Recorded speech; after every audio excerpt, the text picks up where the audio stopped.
This video is sponsored by Squarespace. If you need a website or domain, go to squarespace.com/GeorgeHolden to get 10% off your first purchase. I'm looking for a camera that's small, fixed lens, full frame, preferably like a full frame X100VI. This camera has a lot of drawbacks, but it might just be the best option we have.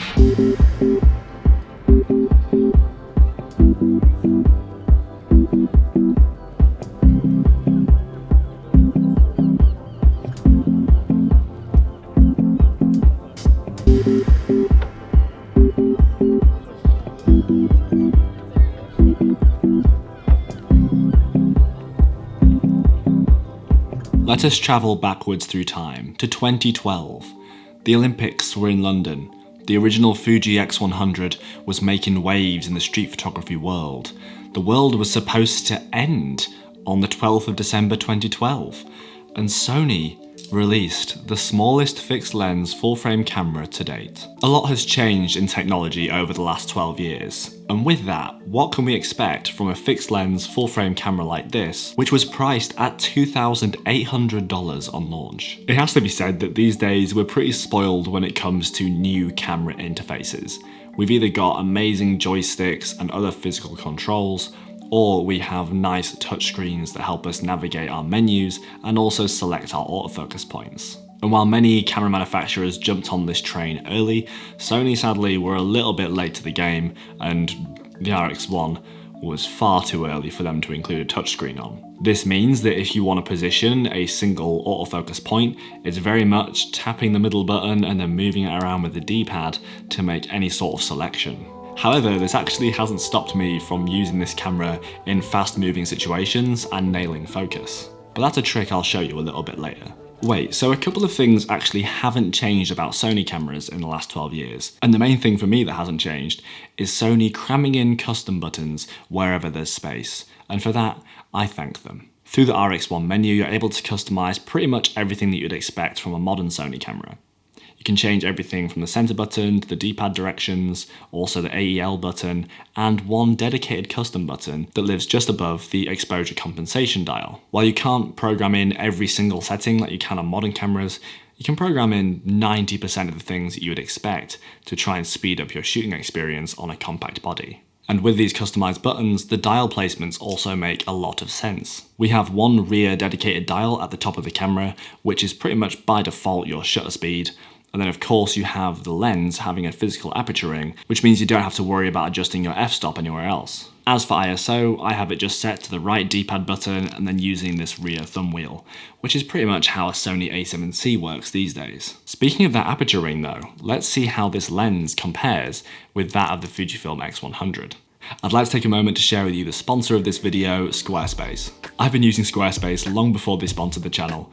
I use their service to operate my membership and deliver exclusive content and downloads for our members. I also love publishing my free monthly newsletter using Squarespace and updating my street photography portfolio using their image galleries. Their easy to use templates and drag and drop design tools mean that you can create a professional looking website with no prior web design skills. So why not get started at squarespace.com with a free trial? And when you're ready to launch, go to squarespace.com/GeorgeHolden to save 10% off your first purchase of a website or domain.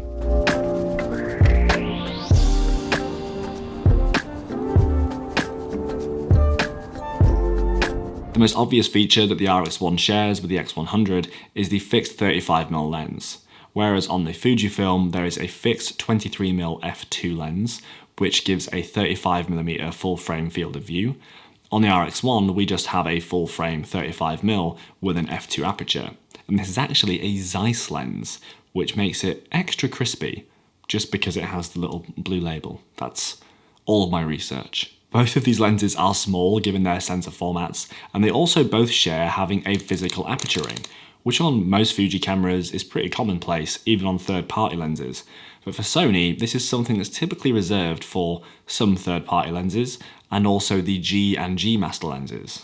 With the fixed lenses on this RX1, the X100, the Leica Q3, the Ricoh GR III, they all share one common advantage that makes them perfect for street photography. And that advantage is they don't have traditional mechanical shutters like you might be used to in modern cameras. A mechanical shutter in modern cameras is a mechanical curtain shutter that sort of sits at the sensor plane, which means that no matter what lens you have on the camera, the shutter isn't interfered with. Whereas on these fixed lens cameras, we actually have a leaf shutter. And a leaf shutter lives just at the very back end of the lens, between the rear lens element and the body of the camera. So when you take a photo, you can actually see through the lens that the leaf shutter actually activates and closes through the aperture. The benefit of this is a couple of things. One is you have a near silent shutter with all the benefits of a mechanical shutter. So that means you can still activate flashes and you don't have to deal with the problems that come with an electronic shutter, which might be including rolling shutter effects like we saw on the Lumix S9 that came out recently. For me, the biggest advantage of this shutter is the ability to shoot with a full frame camera with a decent speed and having a near silent experience. It is such a satisfying camera to shoot with. The biggest draw to the Fujifilm X100 line is surely the everyday carryability. That's why I first bought my X100S years ago. And I think it's one of those cameras that even non-photographers love to pick up and play with. It's nice to hold, it's nice to look at, it's nice to shoot with. Does the RX1 share those characteristics? The answer is sort of, so let me explain.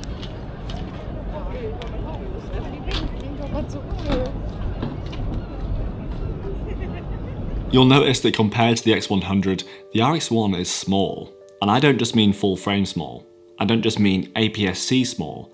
I mean like micro four thirds small. This body alone, when you sort of minus the lens, is actually smaller than the Lumix GX1. And yet, I know what you're thinking, that GX1. I can now confirm that this is the first full frame camera that I've ever felt comfortable shooting street photography inside of an airport terminal, like I did in Geneva. So how does this camera actually handle as an everywhere, everyday camera? Being someone with larger hands, I've often complained about the small cameras that I seem to enjoy using, and I'm quite happy to say that I was worried that I was going to have a terrible time with this camera in terms of the size and ergonomics. But Sony nailed it, because I think they knew making a full frame camera like this was going to attract people of all shapes and sizes. This wasn't like a entry-level little compact camera for families. This was going to be something that attracted pro photographers, many of who are adults, and they're going to have larger hands. So actually having a camera that is well designed to be able to use with one hand for an extended period of time is so refreshing, because companies today don't even get that right, and these guys got it right 12 years ago. After using the Lumix GX80 for a while recently, I was obsessed with just how often I was taking that camera with me when I wouldn't take most other cameras. Even like my old Sony a7C or a6700, I would never have taken those cameras with me in half the places I was taking the GX80. And I'm really happy to say that the RX1 shares those same characteristics. And I wouldn't underestimate what a big difference that makes to the images you choose to take.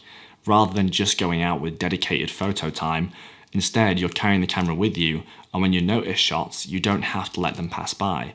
You can get out your camera and get something of equal quality to what you would get when you're out on a dedicated photo walk.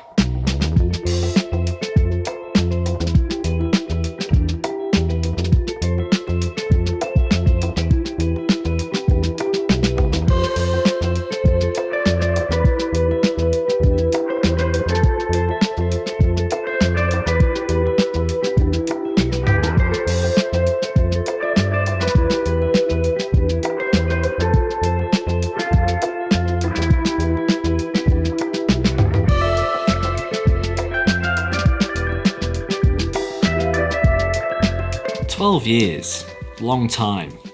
Autofocus was quite bad back then.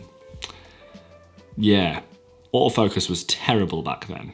But there are a few tricks we can use to try and get actually sharp images. The autofocus, when in its wide area, boasts an excessive 25 autofocus points, which isn't terrible, but you know, it's what you expect. And probably the biggest problem with the autofocus is the speed, sound, and indecisiveness, which I'll try and show to you here. Pretty much every time, it's like a little whirry motor sound. It's not terrible, but often it takes a second or two to properly find focus. which is not great when you try and use this for street photography, which it feels like this camera is designed for. But luckily, there's a way around this problem that makes it extremely responsive. So here's what I do to be able to nail focus. So I mentioned the custom buttons earlier. I've set up the AEL button to toggle between autofocus and manual focus. So when you're in autofocus, you've only got autofocus single, as in AFS. So every single time you take a shot, you have to focus again, which slows you down like crazy. So the best way is to be in manual focus, and then you can shoot as often as you like. So what I typically do, being a street photographer, I shoot pretty much at f8 or f11. I will toggle it into autofocus, focus on the ground in front of me, then tap AEL to know that I'm now in manual focus. Roughly, I'm going to be at like 1.5 meters to 2 meters. And then I can shoot at f8, f11, and I'll have a nice deep depth of field. And you can pretty much nail focus all the time if you know your distances. The alternative method for this is to tap on AEL, go into manual focus, and then just manually focus your distance, get up to like 1.5, 2 meters, and then start shooting straight away without needing to focus on the ground first. And yes, I know what you're thinking, can you do this for shallow depth of field? You can. One way that I like to do this is to tap, when you are in wide autofocus area, you can tap the center button and then you bring up this little tracking square. Then you can place that tracking square on an object or a person, and you'll actually get a pretty decent tracking system that will keep up with your subject. And then, using where that person or that object is in focus, do the same thing of autofocus, then tap into manual focus, and you're now focused at that distance. So if you want to keep, say, your foreground blurry or the background blurry, you can make sure just the distance to your chosen subject is in focus, and then fire quickly as you would. Alternatively, you can just shoot in autofocus, but bear in mind, it might be kind of a slow process. Absolutely, the biggest thing missing from this camera is any form of viewfinder. We don't have an EVF or an OVF built into the RX1, and we don't have a tilting LCD screen either. We're just left with a standard, albeit quite a nice resolution LCD screen. Lucky for us, the RX1 also has an optional EVF that you can buy and then attach via the hot shoe. It's not the cheapest thing in the world, but you can still find it secondhand on eBay. It works much in the same way as the external EVF does on the Lumix GX1, which again is a similar size to this. Another alternative that we have is actually to put on a little optical viewfinder. So you can just get one of these from Amazon, they're pretty cheap, and then you can just sort of look through the viewfinder like this. And this isn't the worst situation. If you're using that zone focusing trick I showed you before, this is actually quite a nice way to shoot. And it's similar to how I shot with the Lumix S9, although that had a few more drawbacks, which you can learn about in this video here.